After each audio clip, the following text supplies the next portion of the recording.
Day 9. Today, we take the third and last of the 3 spatial signals, and with it, you will have the complete trunk. Hello and welcome back. My name is Dr. Rivka Edery, and I'm the author of Spatial Psy. I'm so excited for day 9 today. Distance on day 3, cluster and day 6, and today, the void. Before I define it, I want you to do something. Open your workbook to any daily record. Yesterday's will do. Go to page 3, step 4, structural synthesis, and look at the fields there. Geometry sentence, pattern type, cluster narrative, isolate notes, the void analysis, disconfirmation metric. The void analysis. It has been on every single page, every single day, for 8 days. It is a named field with a line waiting under it. Now, be honest with yourself about what you've been writing there. My guess, and I make it with some confidence because it is what nearly everyone does, and it is what I did, is that it has been thin. A few words, something like nothing on the left, or blank, or skipped entirely, because there did not seem to be anything to say about a part of the table where nothing happened. This is not a small oversight. You have been leaving the most important field in your log empty, and the reason you have been leaving it empty is precisely the habit today exists to break. A void is not empty. It is the region where nothing was permitted to land. Let me be fair to you about why this happened, because it is not laziness and it is not a lack of care. What you wrote in that field was thin, nothing on the left, a blank line, or nothing at all, because there did not seem to be anything there to describe. Here is why. Your eye reports objects. That is its job, and it's very good at it. It has spent your entire life scanning for things, edges, movements, forms, faces, and delivering them to you. Absence is not an object. It has no edge to catch on. So the eye simply does not hand it to you. It slides over the emptiness on its way to the next card. And it does this so smoothly and so completely that you do not even experience it as a gap in your attention. This is a perceptual fact, not a character flaw. The void doesn't arrive. It has to be gone and got. And that is the entire skill today. Not sensitivity, not receptivity, something much more mechanical and much more trainable. The deliberate act of turning your attention to a place where your eye is not going to take you. You will have to do it on purpose.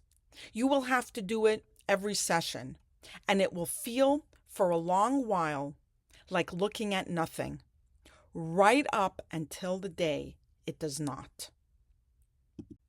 The definition from the book. The area with no cards. A void is not empty. It is the shape of an absence, marking where energy is not moving or is deliberately avoided.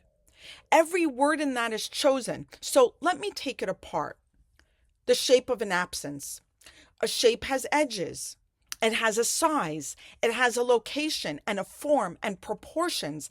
That is a very concrete set of properties to attribute to a region where nothing is. And it is exactly the point. The void is not the leftover. It's not what happens to remain once the cards have taken their places. The void is a positive feature of the geometry with a describable form, and if you cannot describe its form, you have not looked at it. Marking where energy is not moving or is deliberately avoided.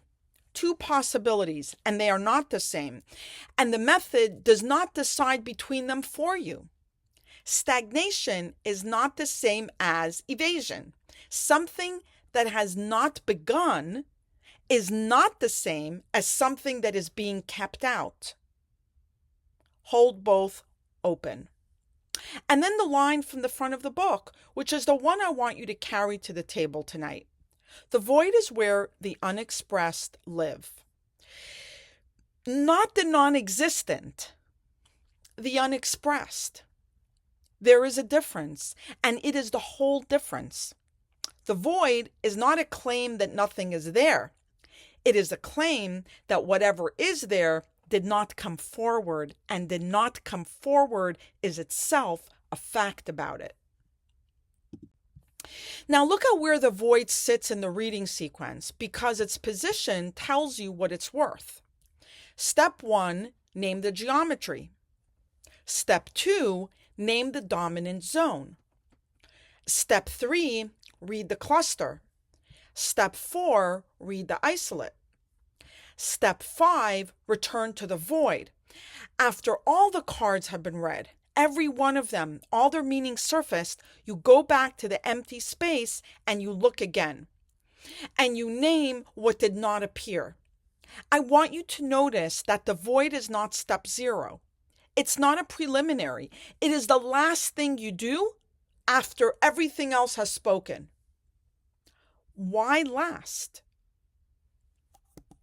Because you cannot know what is missing until you know what is present.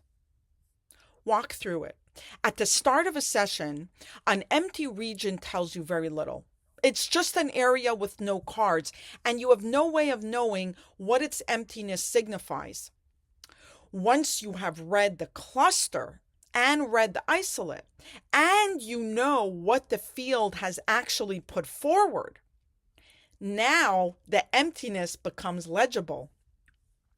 Now you can see the shape of what did not come. The absence acquires an outline, and it acquires it by contrast with what arrived. And here's the book's Spatial site own assessment of that final step, which is not a modest one. The void is often the most important information in the layout. Often the most important. That is the last move in the sequence, and the method is telling you it may well be the one that matters most. It is also reliably the one people skip, because by step 5, the cards have been read, the reading feels finished, and the void feels like a formality after the real work is done.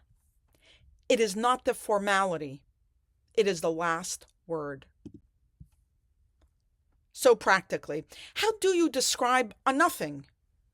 You describe its properties, because a shape has properties, 3 of them. Where? Which zone is empty? Nearest you? At your body? The middle band? The edge? Or out in the field? Remember that an empty zone is not a neutral fact. It is a specific claim, and each zone makes a different one. A void at your body says something different from a void out in the field, and today you simply record which it was. How big? And here's the part that will change how you see this. Proportion is the data. You do not measure the void against the table, you measure it against the cards. The book gives a beautiful example of this in the collapse. 5 cards land almost on top of one another near the center, with a large undifferentiated void surrounding them on all sides. And the instruction is to read the proportion directly. A small, dense cluster inside a large empty field often indicates that everything is currently feeling urgent precisely because nothing else is being allowed into the field's attention. Read that again. The void is not commenting on the cluster from the outside. The size of the void relative to the cluster is what tells you that the cluster's urgency is exclusionary. That is a real reading, and it comes from a ratio between something and nothing. And third, what form? A void has a shape, so name the shape. Is it a corner? Is it a channel running between two groups? Is it a wide margin along one side? Is it a ring surrounding everything? My book, Spatial Psy, distinguishes these carefully. In a split layout, the void is not a corner at all. It is the entire diagonal channel between the two clusters. In a spine, the void sits on either side of the line, and whether it is even on both sides or heavier at one end changes what the sequence is doing. Next is where, how big, what form. Those three in your void analysis field every session. That is a complete entry, and it is an enormous upgrade on nothing on the left.